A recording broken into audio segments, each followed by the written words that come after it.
Hello, everyone, and welcome to section 1.3, linear equations in two variables. Hopefully this will be a review from Algebra 2. Our first example says, the maximum recommended slope of a wheelchair ramp is a ratio of 1 to 12. So, in other words, somebody has figured out what would make a really safe ramp. You don't want it to be too steep. So, 1 to 12. A business is installing a wheelchair ramp that rises 22 inches over a horizontal length of 24 feet. Is the ramp steeper than recommended? So this is a calculation that somebody in the real world would actually have to do. So I'm not going to draw it perfectly accurate, obviously. I don't want to make it look too steep since it's a wheelchair ramp. So we have our 22 inches and our 24 feet. The abbreviation for inches is double, and the abbreviation for feet is a single apostrophe. But they can be different. In order for slope to work, the units always have to be the same, which is only a problem in a word problem, not usually on a graph. So the question is, which one do we want to change? Well, just to practice unit conversions, I'm going to change this one first, just so you can see what it would look like. The way you do a unit conversion is you put on top what you want it to be, feet, and you put on the bottom what you're trying to cancel, which is inches. So the inches and the inches are going to cancel, and you just need to know the ratio. So 1 foot is to 12 inches. Now when you multiply that out, you have 22 over 12, which is equal to 11 over 6 feet. But this isn't really very handy because it would be dealing with a fraction. So we're actually going to do the exact same thing, but we're going to do it with the feet because I think you'll like it better. So this is in inches. Let's change this one from feet to inches. Again, to make a unit conversion, put the value that you want on top, inches, and the one you're trying to get rid of in the denominator, feet. Write down the correlation between them. 12 inches is in 1 foot. Cancel the units, and now you have 24 times 12, which is 288 inches, which also makes a little bit more sense. If the two numbers had actually been 22 and 24, your wheelchair ramp would have been really steep, which would have been ridiculous. So instead, now it makes a lot more sense that it's 288 inches long and 22 inches high. So the ratio that you're looking for is 22 to 288. If I reduce that, let's see, does 288 divided by 11? Not evenly. So then the question becomes, how can I compare that to 1 over 12? So whenever you want to compare two fractions, the best way to do it is to create a common denominator. So the common denominator that we're going to have to get is the 288. So 288 divided by 12, the multiplication that I'm going to do here is times 24, which means the multiplication here is times 24. So the wheelchair ramp can rise 24 inches for every 288 inches long that it is. But his wheelchair ramp only rises 22 inches for every 288 inches that it is. And so therefore, it's okay. It's not too steep. This concept is how we use slope in the real world. So most of our time today is going to be spent just looking at the mathematical part of slope, but I wanted to introduce it by showing you that it's something that is definitely used in an everyday application. So for slope, you guys might have first learned it as rise over run. Maybe you learned it as knowing that it was the letter M. in the equation y is equal to mx plus b. Maybe you remember the formula for it, which is y2 minus y1 over x2 minus x1. Maybe you have no idea why that's the formula. Well, that's the formula because that is rise and run. It's saying if you have a point x1, y1, and you have another point x2, y2, then if you want to know the slope between them, you need to know its rise. And how are you going to get this distance? It's height, y2 minus y1. That's where that numerator comes from. Over, just like in the wheelchair ramp, over a certain distance. You can find that by doing x2 minus x1. That's where that formula comes from. So hopefully one of these concepts, rise over run, or the m, or the y2 minus y1, hopefully one of those is coming back to you. All right, there are 4 kinds of slope. Positive is anything that's rising from left to right. Negative is anything that's falling from left to right.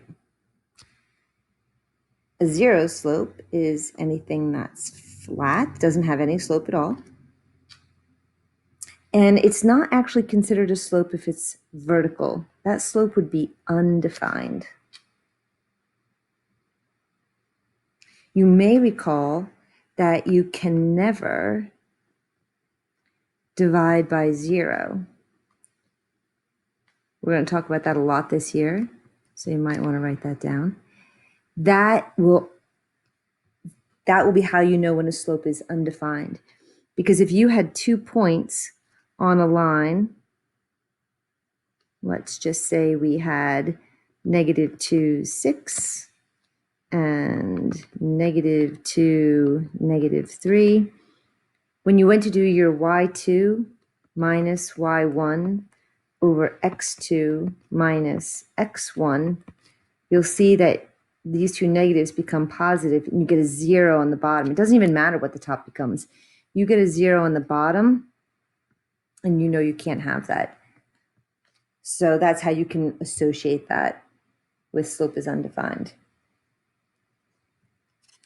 Okay, so this, I'm going a little quickly because I'm hoping that this is a review for you. A couple different ways you could be asked to find slope. One of them is if you're given a graph, just look for any 2 good points. So it definitely looks like it goes through 1, 0. It looks like it goes through -1, 3. And you can literally just count, as long as the units are the same, like in the wheelchair problem. It has a rise of 3 and a run of 2. Now, I will warn you that sometimes kids will just write 3 halves, but it's actually -3 halves. When you just look at the triangle, when you don't actually use the formula, which we're going to do in a minute, the formula naturally produces the correct sign. When you're just looking at a graph, it's up to you to say, oh, that's a negative slope, I have to make it negative. Or another way to think about it would be between the 2 points as you're going from left to right, it went down 3 and then over 2. Now, most of you, like I said, already know this formula from Algebra 2, x1, y1, x2, y2. And slope using the letter m is y2 minus y1 over x2 minus x1. So we have -4 plus 1. Make sure you're careful of that. Over 5 plus 3 gives you -3 over 8. It doesn't matter which one you use as x2 and y2 and x1 and y1. If you had reversed it, it would have come out the same. -1 minus a -4 over -3 minus 5. But now the top would have been positive and the bottom would have been negative. But a positive on the top or on the bottom doesn't matter. In fact, I would venture to say nobody writes it that way. They would just move the negative to the top. So it is the same answer. Now I'm going to give you a little warning here. If you're taking a quiz and you write down that the answer is -3/8 and you still have extra time, you should go back and just make a quick sketch for yourself and see if it looks negative. -3, watch how fast I can do this. -3, -1, 5, -4. Oh yeah, that's definitely a negative slope, not that steep, -3/8. So I feel good about my answer. If you turn in a quiz early, you haven't bothered to check it by making a sketch, and you get it wrong, I probably won't give you any partial credit, because my goal for you this year is to do more than just the math. My goal for you is to develop a concept of whether or not an answer sounds right, whether or not it makes sense, whether or not you've thought of more than one way to do a problem. This one could have been checked using the formula. This one could be checked using the graph. So you're going to have more than one method. You're in pre-calculus now. You have this huge mathematical background, and I'll be expecting you to use it. Parallel lines have the same slope, while perpendicular lines have slopes that are negative reciprocals of each other. So, for example, if I start to draw a line at negative or 0, -2, and I give it a slope of, let's do the slope as 2. If you can't see a bottom number, then that is assumed to be 1. 2 over 1 is the same as 2. So my rise is 2, and my run is 1. Rise 2, run 1. Any other line that also has the slope of 2 over 1 would be considered parallel. So if I start, say, at this point, and I go up 2 and over 1, my line is going to come out exactly the same. Okay. For perpendicular lines, let's start in that same spot. We'll use a slightly different slope. Let's use a slope of 3 this time. So I'm going to go up 3, 1, 2, 3, and over 1.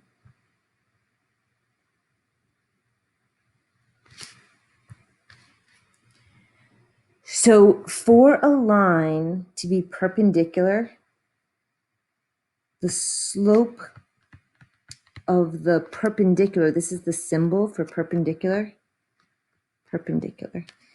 The slope of the perpendicular line would be the negative or opposite reciprocal. So -1/3. So it doesn't matter where I start. I'm going to start here like I did last time. And I'm going to go down 1 and over 3.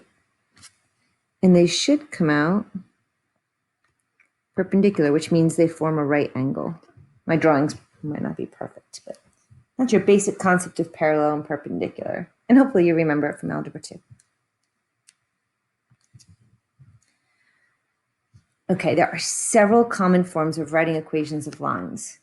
The first one is the one that is the most loved by people. Y is equal to mx plus b.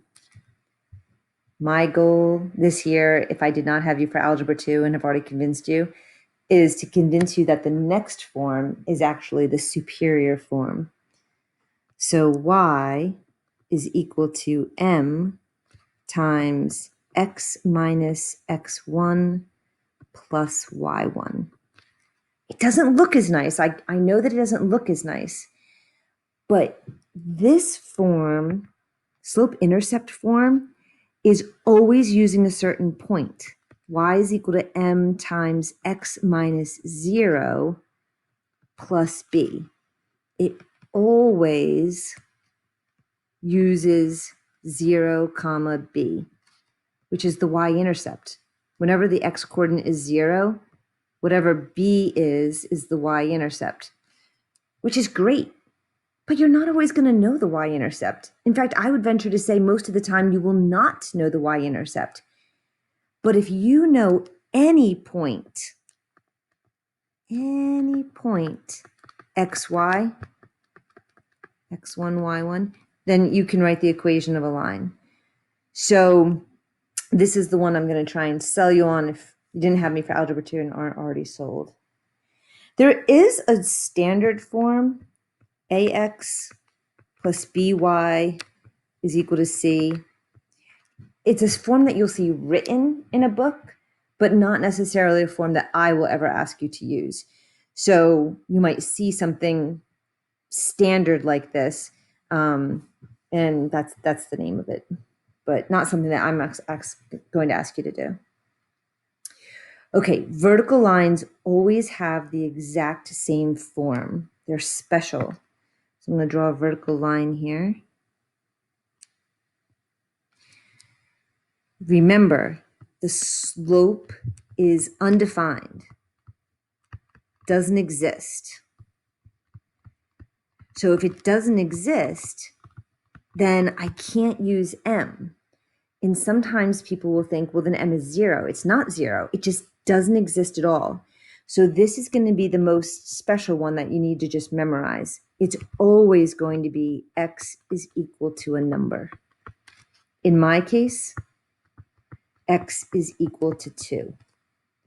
And if you think about that, all the points on this line, 2, -2, 2, 0, 2, 2, I kept going up, 2, 4.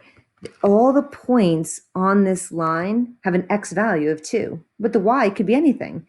So x is equal to some number is going to be the form there. Horizontal lines, conversely, you can probably guess it, is going to be y is equal to a number. In my example, y is always equal to the number 1. Every single ordered pair along this line has a y coordinate of 1, and the x coordinate keeps changing. I will tell you right now, people get this backwards all the time. Why? Because they see the horizontal line and they're thinking x. So I understand why people make the mistake, but make sure you just take a minute and think about it. Along this entire line, y is always 1. Another way to remember is that on this line, the slope is 0. And you would get this form if you ever had mx plus b, y is equal to 0x. If the slope is 0, what are you going to end up with? Y is equal to a number. And in fact, not just any number, a very special number, the y-intercept. So if you want to replace y is equal to just the number sign with y is equal to b, this is actually a little bit more accurate. We don't have an agreed upon in the math world letter that represents the x-intercept. So that's why I'm going to leave that one. X is equal to a number. Speaking of intercepts, the y-intercept of a line is where the line crosses the y-axis. The x-intercept of a line is where the line crosses the x-axis. Cannot stress enough. You must always say, if I ask for the y-intercept, you must always give the answer as an ordered pair. So just to go back, if I had said, what is the y-intercept of this line? The y-intercept, I want you to say, is 0, -2. I have a lot of reasons for this. Number one, it'll help you in future math problems to always be thinking y-intercept means x is 0. Y-intercept means x is 0. If you can get that through your head, that'll be super helpful in the future. The second reason is because most students are too lazy to write out the word y-intercept. The question on the homework will say, what is the y-intercept? And kids will write, y is -2. But that's an equation, okay? Y is equal to -2 is an entire line right there. So you can't write it as a point. If you want to stay a point, you need an ordered pair. If you want to give the equation of a line, then you give it as y is equal to. So be really careful of that. You must write the intercept points as ordered pairs. Okay, so I was trying to decide whether or not to end this video now.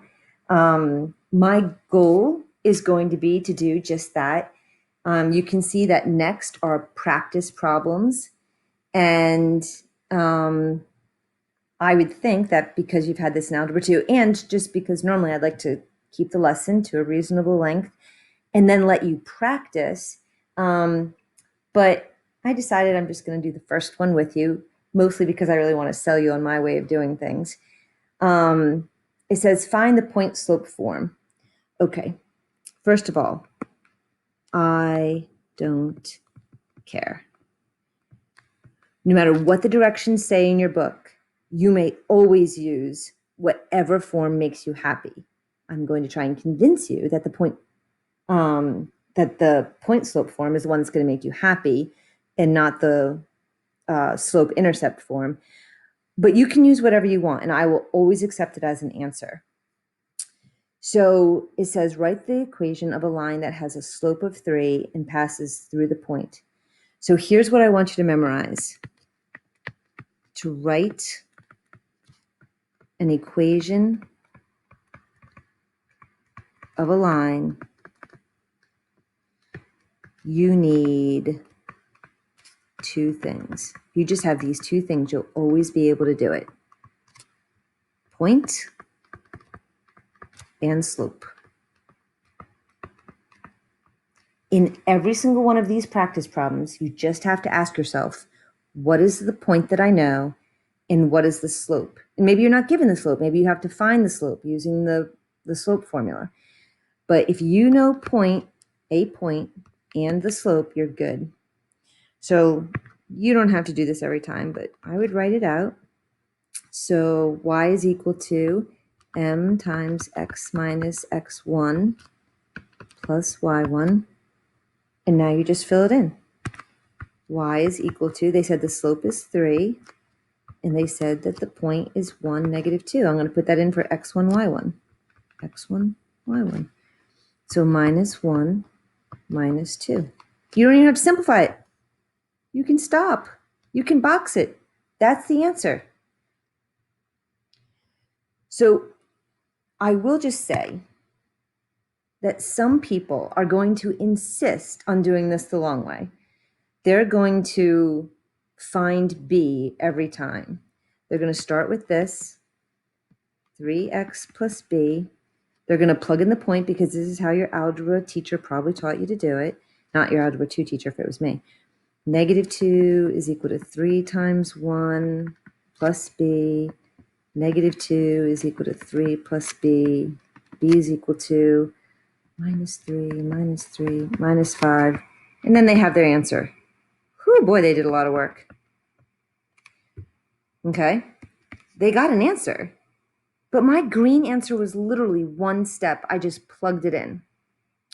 Now, let's say you go to look in the back of the book and the green answer isn't there. The black answer is there. You might be saying, well, see, now I can't check my work because the answer's not there. I still am going to vote for the green method. The green method is still the superior method because for some reason, I don't know why, but I've been teaching for 30 years. For some reason, at this little step right here, people do it too fast in their heads and they say that b is equal to 1. They just try and do that last little math step in their head. They make a mistake there.